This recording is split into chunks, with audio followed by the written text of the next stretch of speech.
నామానికి స్తోత్రములు. అందరికీ వందనాలు. ఈరోజు లూకా సువార్త 15వ అధ్యాయము ధ్యానించుకున్నాము. ఒకప్పుడు సమస్తమైన సుంకరులను పాపులను ఆయన బోధ వినుటకు ఆయన దగ్గరకు వచ్చుచుండగా పరిసయ్యులను శాస్త్రులను అది చూచి ఇతడు పాపులను చేర్చుకొని వారితో కూడా భోజనము చేయుచున్నాడని చాలా సనుగుకొనిరి. అందుకైన వారితో ఈ ఉపమానముతో చెప్పెను. మీలో ఏ మనుషునికైనను 100 గొర్రెలు కలిగి ఉండగా వాటిలో ఒకటి తప్పిపోయిన ఎడల అతడు 99ని అడవిలో విడిచిపెట్టి తప్పిపోయినది దొరకు వరకు దాన్ని వెదక వెళ్ళడా?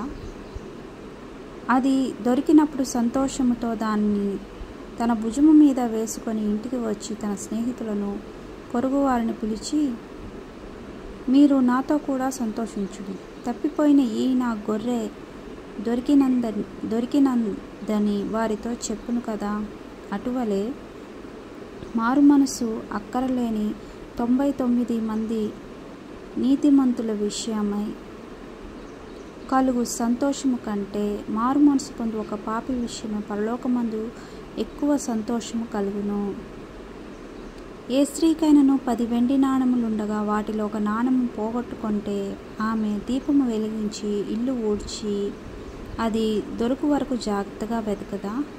అది దొరికినప్పుడు తన చెలికత్తెలతో పొరుగు వారిని పిలిచి నాతో కూడా సంతోషించుడి, నేను పోగొట్టుకుని ఈ నాణము దొరికినదని వారితో చెప్పును కదా. అటువలే మారు మనసు పొందు ఒక పాపి విషయమై దేవుని దూతల ఎదుటతో సంతోషము కలుగునని మీతో చెప్పుచున్నాను నేను. మరియు ఆయన ఇట్లనెను, ఒక మనుష్యునికి 2 కుమారులుండిరి. వారిలో చిన్నవాడు తండ్రి ఆస్తిలో నాకు వచ్చు భాగమిమ్మని తన తండ్రిని అడగగా అతడు వారికి తన ఆస్తిని పంచిపెట్టెను. కొన్ని దినములైన తరువాత ఆ చిన్న కుమారుడు సమస్తమును కూర్చుకొని దూరదేశమునకు ప్రయాణమైపోయి అచ్చట తన ఆస్తిని దుర్వ్యాపారము వలన పాడు చేసెను.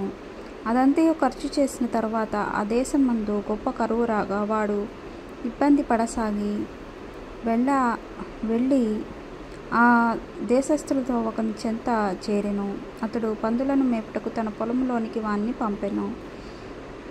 వాడు పందులు తిని పొట్టుతోనూ తన కడుపు నింపుకొని ఆశపడెను, కానీ ఎవడనూ వానికి ఏమీ ఇయ్యలేదు. అయితే బుద్ధి వచ్చినప్పుడు వాడు, నా తండ్రి యొద్ద ఎంతోమంది కూలివాండ్రుకు అన్నమును సమృద్ధిగా ఉన్నది, నేనైతే ఇక్కడ ఆకలికి చచ్చిపోవుచున్నాను. నేను లేచి నా తండ్రి యొద్దకు వెళ్ళి, తండ్రి, నేను పరలోకమునకు విరోధముగా నీ ఎదుట పాపము చేసి తిని ఇక మీదట నీ కుమారుడు అనిపించుకొనుటకు యోగ్యుడను కాను. నన్ను నీ కూలివానిలో ఒకనిగా పెట్టుకొనమని అతనితో చెప్పుదుననుకొని లేచి తండ్రి యొద్దకు వచ్చెను. వాడింకా దూరంగా ఉన్నప్పుడు తండ్రి వాణ్ణి చూచి కనికరపడ్డాడంట. పరిగెత్తి వాణ్ణి మెడ మీద పడి ముద్దు పెట్టుకొని, అప్పుడు ఆ కుమారుడు అతనితో, తండ్రి, నేను పరలోకమునకు విరోధముగా నీ ఎదుటను పాపము చేశాను, ఇక మీదట నీ కుమారుడని అనిపించుకున్నటకు యోగ్యుడను కాను అని అంటాడంట కుమారుడు. అయితే తండ్రి తన దాసులను చూచి, ప్రశస్త వస్త్రములు త్వరగా తెచ్చి వీనికి కట్టి వీని చేతికి ఉంగరము పెట్టి పాదములకు చెప్పులు తొడిగించుడి, కొవ్విన పశువులను తెచ్చి వధించుడి, మనము తిని సంతోషపడదుము. ఈ నా కుమారుడు చనిపోయి మరలా బ్రతికెను, తప్పిపోయిన దొరికెనని. అంతటా వారు సంతోషపడసాగిరి. అప్పుడు అతని పెద్ద కుమారుడు పొలములో ఉండెను. వాడు పొలము నుండి వచ్చుచు ఇంటి దగ్గరికి రాగా వాయిద్యములు నాట్యమును జరుగుట విని దాసులతో ఒకని పిలిచి, ఇవి ఏమిటి అడుగగా ఆ దాసుడు అతనితో, నీ తమ్ముడు వచ్చి ఉన్నాడు, అతడు తన యొద్దకు సురక్షితంగా వచ్చినందున నీ తండ్రి కొవ్విన పశువులను వధించెను. అయితే అతడు కోపపడి లోపలికి వెళ్ళనొల్లకపోయెను. కనుక అతన్ని తండ్రి వెలుపలకు వచ్చి లోపలికి రమ్మని బతిమాలుకొనెను. అందుకతడు తన తండ్రితో, ఇదిగో ఇన్నేళ్ల నుండి నిన్ను సేవిస్తున్నాను కదా, నీ ఆజ్ఞలు నేను ఎప్పుడూ మీరలేదు కదా. అయినను నా స్నేహితులతో సంతోషపడినట్లు నీవు నాకు ఎన్నడూ ఒక మేకపిల్లలైనను ఇయ్యలేదు. అయితే నీ ఆస్తిని వేశ్యలతో తినివేసి ఈ నీ కుమారుడు రాగానే వీని కొరకు క్రొవ్విన పశువులను వధించితివని అడిగాడంట. అందుకతడు, కుమారుడా, నీవెల్లప్పుడూ నాతో కూడా ఉన్నావు, నావన్నీ నీవి. మనము సంతోషపడి ఆనందించుట యుక్తమే. ఈ నీ తమ్ముడు చనిపోయి తిరిగి బ్రతికెను, తప్పిపోయిన దొరికినని అతనితో చెప్పెను అని రాజు అంటాడంట. కాబట్టి ఒకవేళ మనము ఈ లోకానుసారంగా ఉండి ఈ లోకానుసారంగా అన్నిటినీ అనుభవిస్తున్నావేమో, నీకు ధనం ఉన్నదని విర్రవీగుతున్నావేమో, ఆస్తి ఉందని, అంతస్తులు ఉన్నాయని సంతోషపడుతున్నావేమో. కానీ అన్నిటికంటే ముఖ్యంగా దేవుణ్ణి కూడా సేవించాలి, ఆయన్ని కూడా ఆరాధించాలి.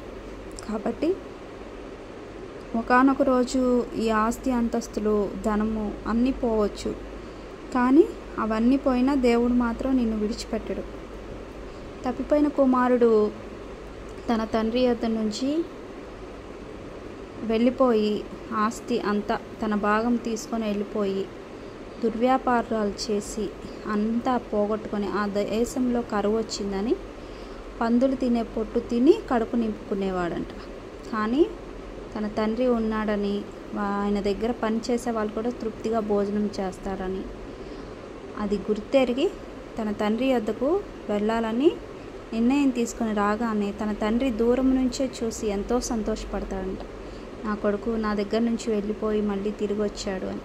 కాబట్టి తప్పిపోయిన 100 గొర్రెల్లో ఒక గొర్రె తప్పిపోయినా 100 గొర్రెల నిమిత్తము సంతోషం ఉండదు, కానీ తప్పిపోయిన దాని నిమిత్తము ఆ కాపరి ఎంతగానో సంతోషపడతాడు. అలాగే నీతిమంతులు ఎంతమంది ఉన్నా ఒక తప్పిపోయిన, ఒక పాడైపోయిన ఒక పాపి ఆయన దగ్గరికి వచ్చి మారు మనసు పొందుకొని బాప్తీసం తీసుకుంటే పరలోకంలో దూతలతో ఆయన ఎంతగానో సంతోషిస్తాడంట. కాబట్టి ఆయనకి ఇష్టకరమైన జీవితాన్ని ప్రతి ఒక్కరూ జీవించాలి. ఈ లోకంలో మనకి ఏది శాశ్వతం కాదండి. కనీసం మన పిల్లలు కాదు, మనం వేసుకున్న మన వస్త్రాలు కూడా మనతో రావు. కాబట్టి మనము బ్రతికి ఉండగానే, దేవుడు మనకి జీవము మనలో ఉండగానే మనము ఆయన గుర్తెరిగి ఈ చిన్న ఆయుష్కాలము ఆయన్ని స్తుతిద్దాము, ఆయన్ని ఆరాధిద్దాము. ఇక్కడ ఎంత సంపాదించుకున్నా ఏది మనకి రాదు. కష్టపడాలి, సంపాదించాలి. అది ఎంత మనకి, మన బిడ్డలకి పోషించగలిగిన చాలు కదండి, అధికంగా మనకెందుకు. కాబట్టి ఆయన మాట్లాడుతుంది ఇదే. తప్పిపోయిన గొర్రె నిమిత్తము ఆయన ఎంతగానో సంతోషిస్తాడు దొరికినందున. కాబట్టి మనుష్యులు కూడా కొన్ని సందర్భాల్లో దేవుణ్ణి విడిచిపెట్టేస్తారు. ఆ కార్యం జరగలేదు, ఇవేం జరగలేదు నాకు అని. కానీ మనం అలా ఉండకూడదు. ఎందుకంటే దేవుడు మన కోసము ఆయన ప్రాణాన్ని పెట్టాడు. మన కోసము ఒక సియోన్, నూతన యెరూషలేము, ఒక పరలోక పట్టణాన్ని ఒక బంగారముతో మన కోసము అలంకరించి ఉన్నాడు. ఆ దారులే బంగారపు రహదారులై ఉంటాయి అంట. కాబట్టి ఈ తాత్కాలికమైన ఈ లోకము నిమిత్తము శాశ్వతమైన ఆ రాజ్యాన్ని మనము పోగొట్టుకొనక ఉన్న సమయంలో మనము సమయాన్ని సద్వినియోగం చేసుకుందాం. రోజులో కనీసము 2 గంటలన్నా ఆయన్ని ఆరాధిద్దాము. మీ అందరికీ వందనాలు. దేవుడిచ్చిన చిన్న వాక్యముని దీవించునుగాక. ఆమె చిన్న ప్రార్థన చేసుకున్నాం. పరిశుద్ధుడా, జీవము కలిగిన దేవా, అయా యేసయ్యా, ఈ సమయమున నిన్ను స్తుతించుకునే కృపనిచ్చినందుకు స్తోత్రము తండ్రి. అయా లూకా సువార్త 15వ అధ్యాయంలో నాయన నీవు మాట్లాడిన మాటలను బట్టి స్తోత్రములు ప్రవ్వా.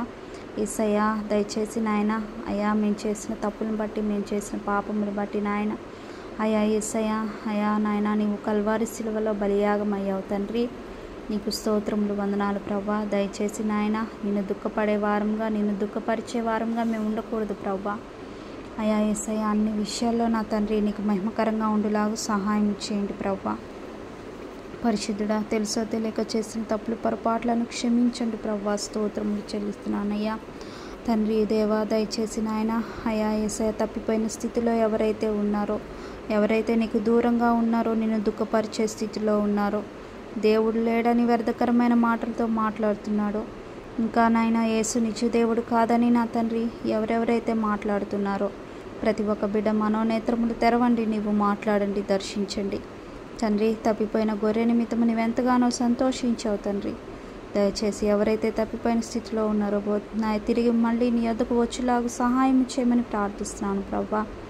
అయా నాతో పాటు జీవించే ప్రతి బిడ్డను దీవించండి, ఆశీర్వదించండి తండ్రి. అయా అన్ని విషయాల్లో మీరు తోడుండి సహాయం చేయండి.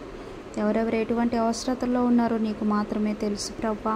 ప్రతి బిడ్డ పట్ల నీ గొప్ప కార్యాన్ని జరిగించి నాయన ప్రతి బిడ్డను బలపరిచి స్థిరపరచమని వేడుకుంటూ అయా నిరాకరితో వచ్చినప్పుడు మమ్మల్ని జ్ఞాపకం చేసుకోమని ప్రార్థిస్తున్న శ్రేయుడని యేసుక్రీస్తు నామములో బ్రతిమాలు కొనిచున్నాను తండ్రి.